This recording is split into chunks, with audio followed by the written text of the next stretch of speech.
Hey everybody, this is Rydo, and today we're looking at Furi, F-U-R-I. This is a 2016 game where I've wanted to play this game for a while, but I've always been a little bit trepidatious on that because it is a game that really sells itself on being fairly difficult as a part top-down bullet hell dashing hack and slash game and part pattern recognition stance taking Dark Souls game that tells a bit of a narrative, but yeah, there is some good news on that point in that there is an invincible mode if necessary where you can just see through the entire story, which is kind of interesting. This game even has a story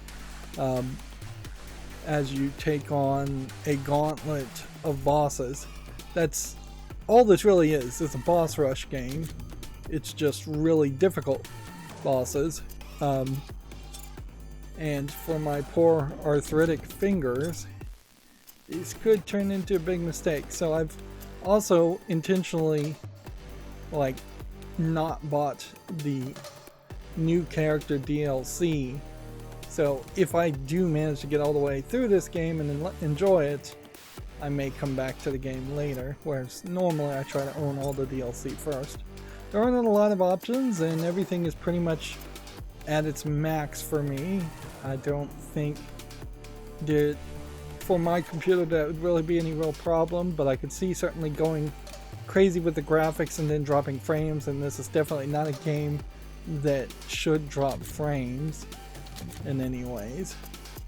There's a whole how to play here in which you have a shoot button and a gun for a distance, which in a lot of cases I imagine this is literally just going to irritate or keep a boss back more than actually hurting them. You have a dash dodge, a flash step. You have a stun when it gets to a kind of charged sword fighting once you're in a certain distance, and you can see how it's showing distances and all of that. And then you have a punish combo attack. You also have a boost, which is a locked on dash dodge from the looks of it. Charge shots lets you line up for a stronger shot. Of course, noticeably in all these videos and demos, the character is just not moving, which is the exact opposite of what it's going to be. You have a slash when you're able to slash them. A lot of this is going to be getting the bosses into a mode in which they can actually be damaged versus just avoiding them damaging you. Parrying, same idea. Yeah. And the hyper difficulty here really could be one hit kills very often, if not always. You can dodge and slash, do a charge slash. And then successful parrying heals. So that's quite a lot there that we'll have to become very good at. Is there anything else that really needs to be said here? No.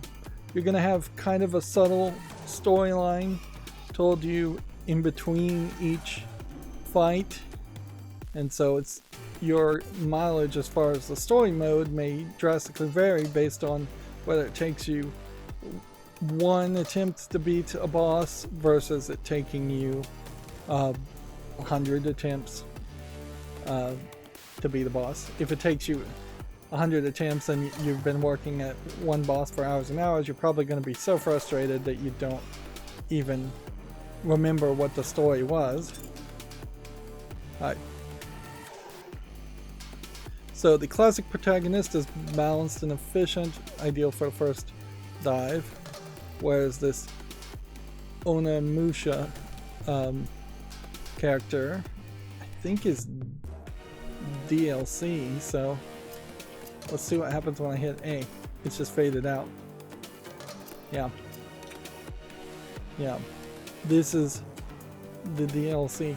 Now what's weird about this is I could have sworn that there was a One Last Fight DLC in Furi also. I could have sworn it was literally called One Last Fight and it added one final boss fight, but they must have either never really sold that as DLC, or they must have integrated that DLC into the classic mode, which it probably should have been in the classic mode to begin with. Now a game like this is going to drastically differ, certainly, if you have a smooth experience or you don't. If this is clunky, stuttering, anything like that, it's going to be really, really bad. And I would say games like this probably should only come around once in a decade at most, much like how there's too many Dark Souls clones, Demon Soul clones nowadays, most of which are still being made by the same company that published Demon Souls and Dark Souls. It's just extra difficulty is not really necessary in most cases. It's nice to have hard modes in games, certainly, but the vast majority of players don't even make it to the credits of your average game. Somewhere around 50 to 30% of players make it to the credits of your average game. So you're losing 70% of your players, potentially, on average, even in a game that's not that difficult. Add extra difficulty to that and the percentages are going to drop down to single digit numbers.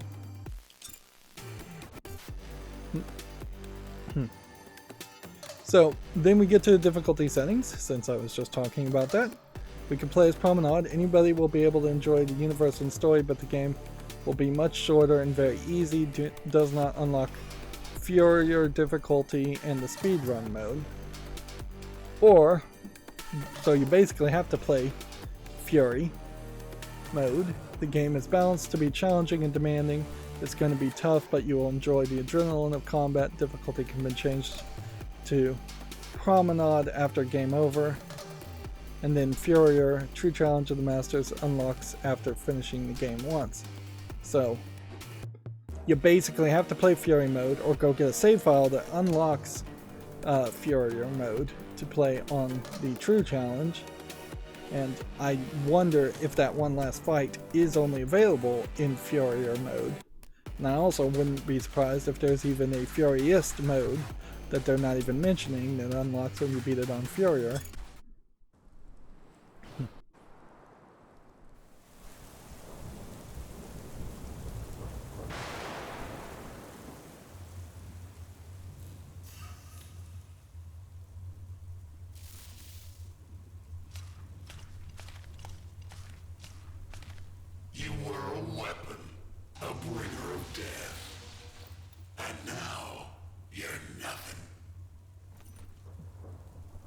Keep on killing you.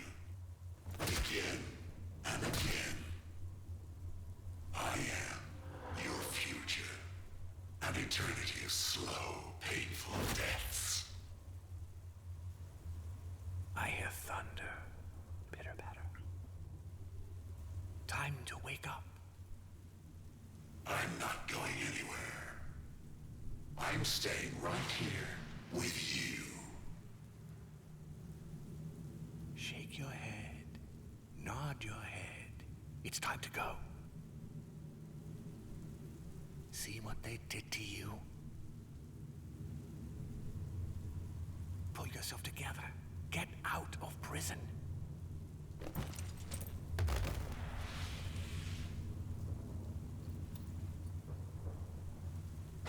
Kill the jailer.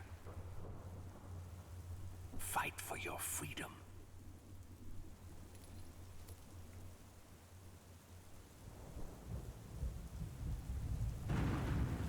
So, interestingly here, they make you look human and relatable, and everybody else looks weird and unrelatable. So you are being depicted as the likely good guy in the story, even though you are in this prison.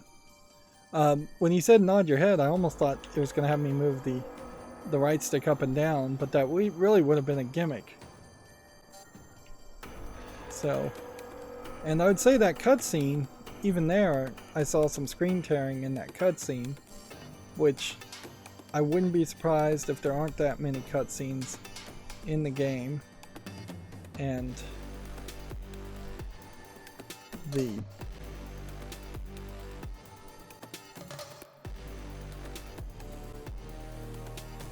let's see if we can walk back here.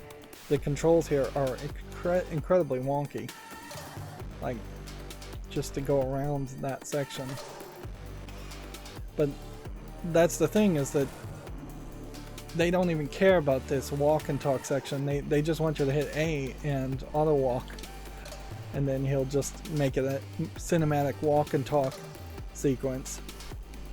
Although no real cinematic element here. Now, good game design would say this should be the kiss-off fight for a game that's going to be difficult. It should be as difficult as even the second or third fight. Taken from that cell, I'll make you regret. That way you know whether the game is too difficult for you or not. And you can have a little bit of falling action after the first fight. So you have all these like orbital different worlds. I swear I'll put you right back in your cell. There's an easy way and a hard way. You choose. You can see there's definitely at least a little bit of visual references to Shintoism or Buddhism, Japanese thoughts. Alright, so shooting is with the right stick. Well, it told me what to do in the how to play. It really failed to tell me which button did what. So at the top left there,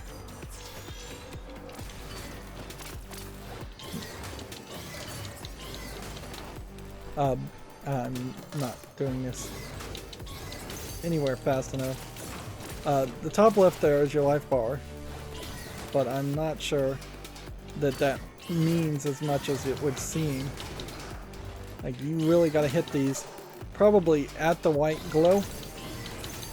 Yeah, you have to hit it there and not swipe when he's doing a pairing thing. Only swipe when you start to do this. Alright, so I have maybe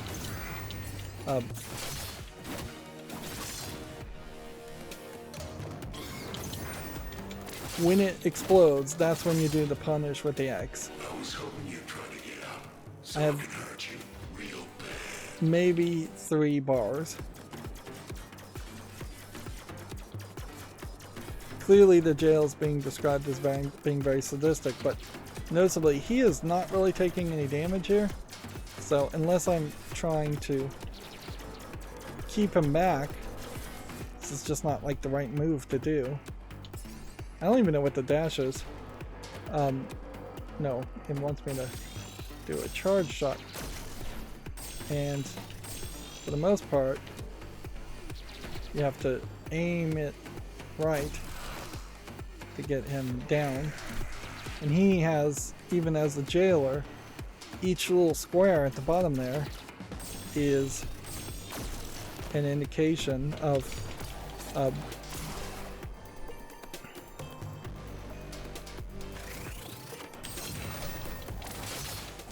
one full life bar. So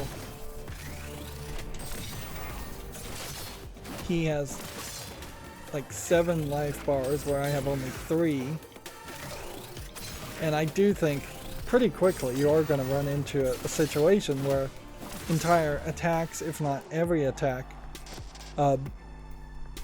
takes out an entire life bar on you, and I don't know.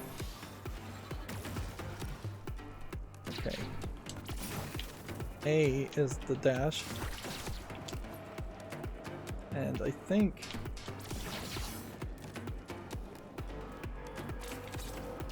some of these bullets are actually life. But I'm not sure. Maybe you have to dash through them. I was hoping you'd try to get out so I can hurt you real bad. And see, each one of these subsets here resets your life.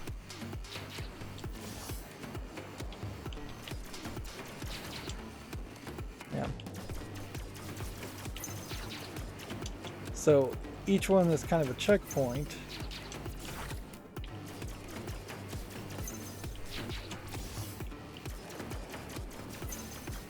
I wonder if the move here isn't to just let him do that.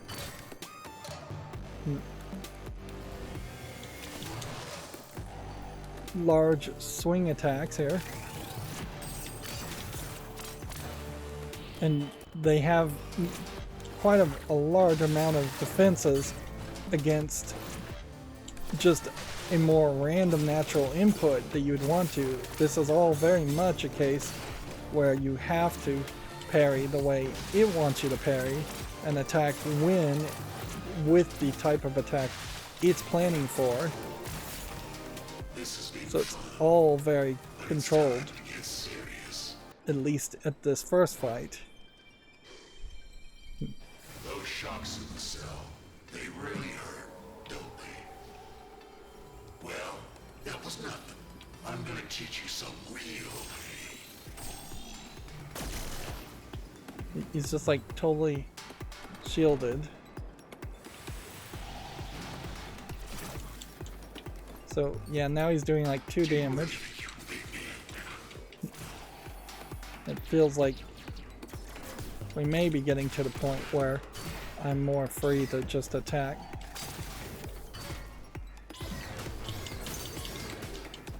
Now he's gonna do major combos of 2 or 3 attacks.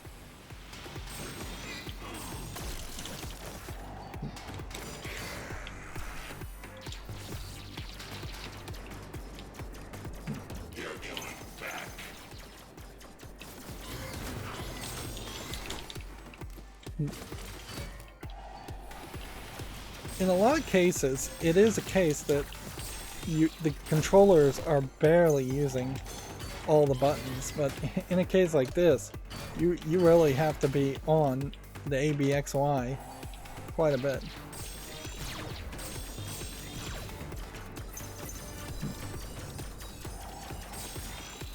Just got an achievement. Every time he talks,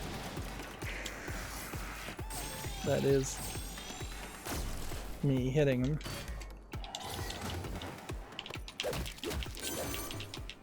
And so I don't know if I just did a cutscene there or if it just gave me an opportunity to save my butt.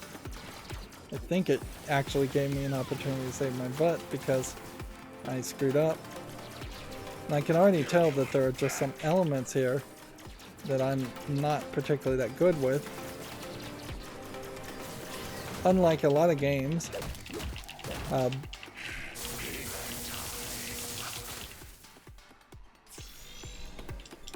was hoping you'd try to get out so I can hurt you real bad. you don't have a situation here where you're super powerful or you have the ranged weapon and the other person doesn't.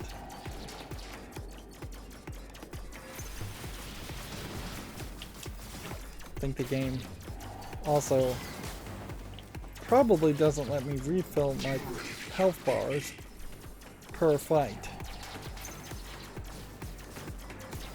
There's probably a bit of a limitation here in that you can only have so many you can really only have so many enemies because you're gonna have to reprogram different attack styles.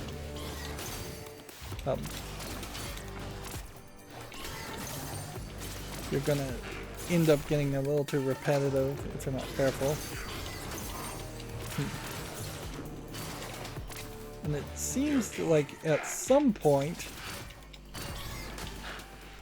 I got to a halfway point with life.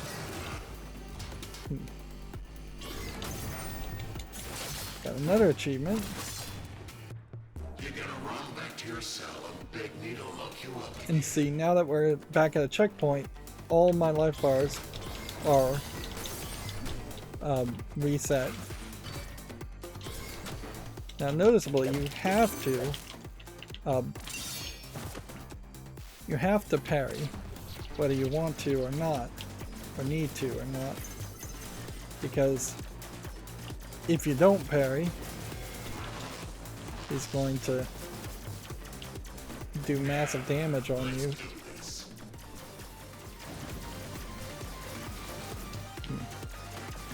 And just throwing in a new attack.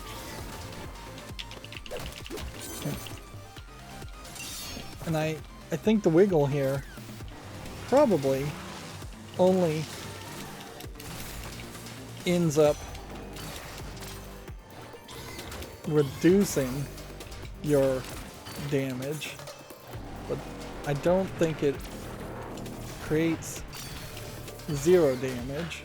No way.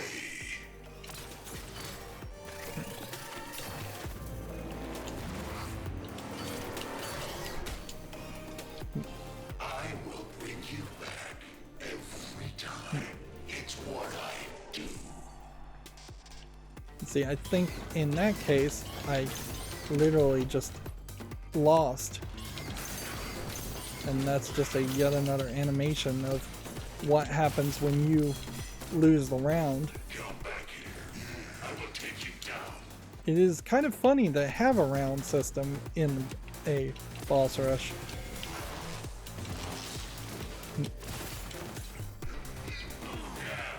Let's do this.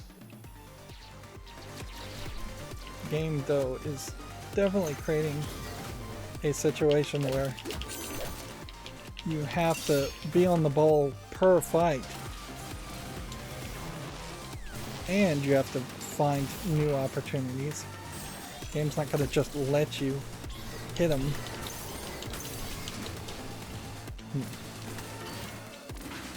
And I imagine we are actually in a lot of tutorialization here.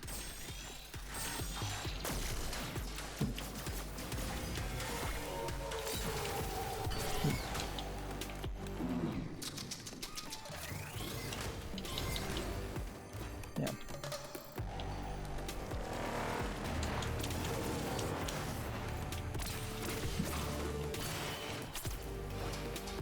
And it really does just seem like there's a lot of room here to either break an attack that maybe you should let him fully implement.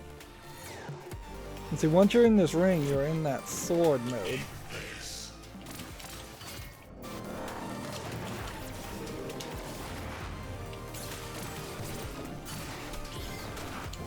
See, that's me losing again.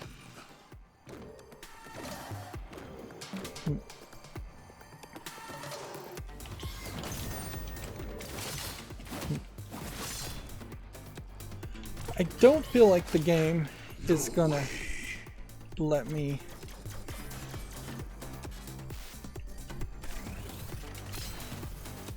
like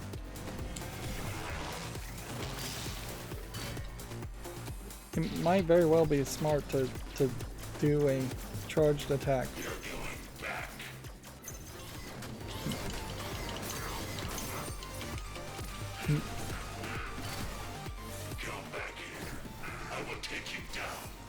Yeah, I just don't think the game really wants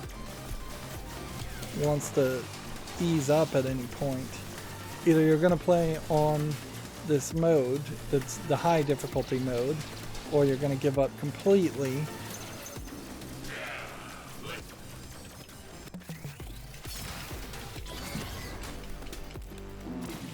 That orange mode actually may be an invincibility mode, or it may be more of a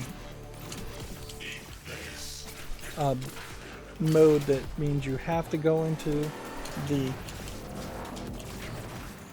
swiping sword stance, and he's invincible otherwise.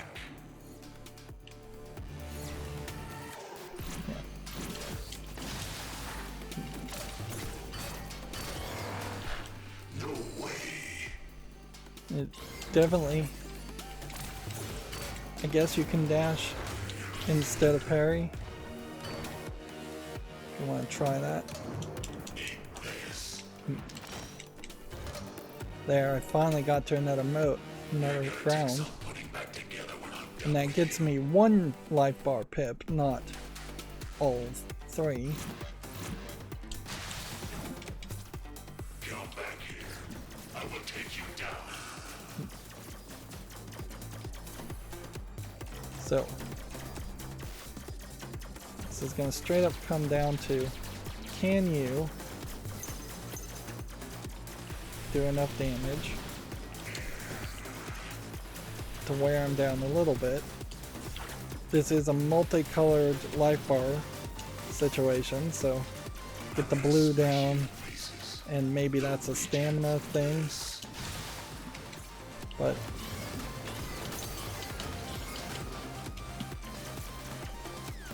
probably is just a case that there are multiple of that.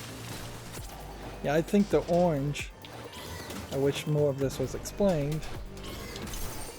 I think the orange probably is a case where when he is in that orange mode, he is invincible and you have to go into the sword swinging closer combat mode. You can obviously tell this is fairly cinematic.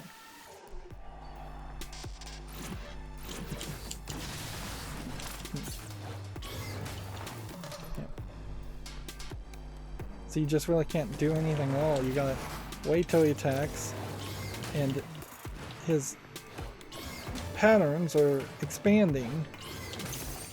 So that means his opportunities for being hit are decreasing.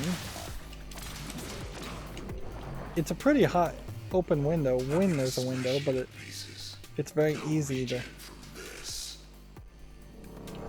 not realize that's what's going on, particularly if you're just actively trying to button mash here.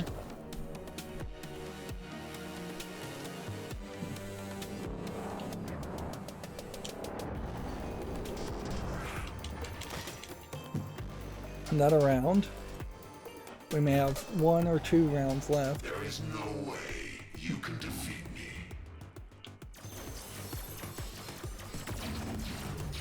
Okay.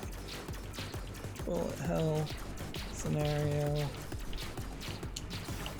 Make a hole that way when he does this part and I dash forward. I'm not dashing into bullets. Make a hole over here. Now make a hole over here. I guess we'll dash over here.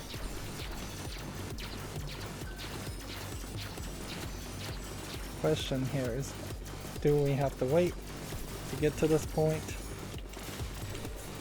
I'm gonna kill you. And see, up till that point, nothing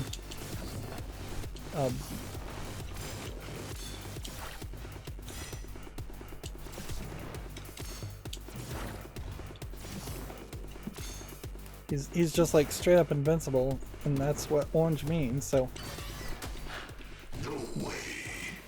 so like up until that whole point when we got into close combat, we had not done any damage to him at all, and I just got a hit on him, and that was enough to defeat that entire round.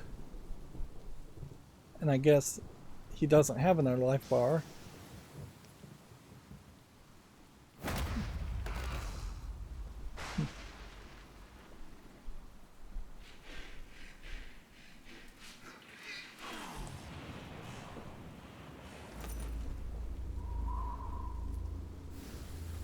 Again, this cutscene just looks kind of bad. I don't feel like this developers. You will be broken. You will go back to yourself. Yeah. I don't know if this developer has done anything since this game. Excellent. And I don't think they What a quite had thrill. Not your first time, the right? most polish Anyway, on their Good animation. news, we're one step closer to freedom. The bad news, there's more out there waiting for us. But don't worry, I know them. I can help. Believe me, what's waiting at the end of all this is so worth the trouble. You and me, we're in the same boat now. Now let's get the hell out of here. So you have this mysterious bunny character who's going to lead you. It's not a terrible thought, certainly, though, if you want to make a fighting game. Way down there lies a free To world. A world of peace, just have a boss rush light, game. where you're free as the wind. And you know what? We're going to get there. So we're going through a magical mirror. It's all very Alice in Wonderland inspired. You can see the bunny is on the left there, just in the distance, middle of the screen. He's sitting on a rock. He very possibly is a hallucination of our protagonist. So often, we run into the situation where games want to make themselves be way longer by adding extra grindy gameplay mechanics. In a game like this, it would be very easy to make very repetitive, procedurally generated hallways full of very easy to defeat enemies. But by avoiding that and just going with a boss rush and focusing 100% of your attention on the boss battles themselves, on the attack scenarios and the attack animations, you come out with something much more memorable, something that's going to stay around and be more relevant in the long run. Whereas a grindy game that has unremarkable content is going to be easily forgotten, or it's just going to waste the player's time. Speaking of time, I suspect episode length on this series is going to be incredibly inconsistent. The jailer very possibly is just going to be a tutorial character, and he isn't fairly difficult, which maybe means that at any point going further, we may run into a boss that is super difficult and have to go to easy mode, and then I may only be willing to go to easy mode after gaming over 4 or 5 times. So an episode could be an hour, 2 hours, whereas this episode's going to be 30 minutes.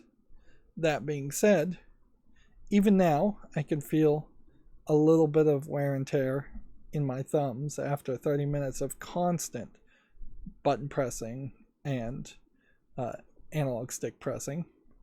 So I need to really pace myself, otherwise I'm going to really be feeling the pain by the time I get to the end of this game. So it totally makes sense that if I beat a boss in one episode, I need to stop the episode there. Now, what we'll be looking for, since we already know the cutscenes look like they are rendered a little poorly, almost certainly, I would say what it looks like is that the cutscenes in this game are being rendered in game engine at the time of display, whereas it wouldn't have been a terrible idea even now for them to go and pre-render all of the cutscenes on a very beefy computer and have just a 4K video that scales down to the native resolution and plays in between the cutscenes. The vast majority of game engines that are used between games have video render functions and modes and gameplay render modes, and there's optimizations for both, and that's where, in this case, they probably have kind of hand programmed this game on its own engine, if I was to guess, or maybe on Unity, but the video part seems to have been done in a less than efficient way, because you really shouldn't have screen tearing happening. Yeah, I guess I don't have anything else to say, so no reason to stretch for time. That's going to be it for this recording. As always, I ask you to like, share, subscribe, comment, and watch every second of my videos. If you want to support me further, there's a link down below in the description box. Thank you for watching. Have a good evening.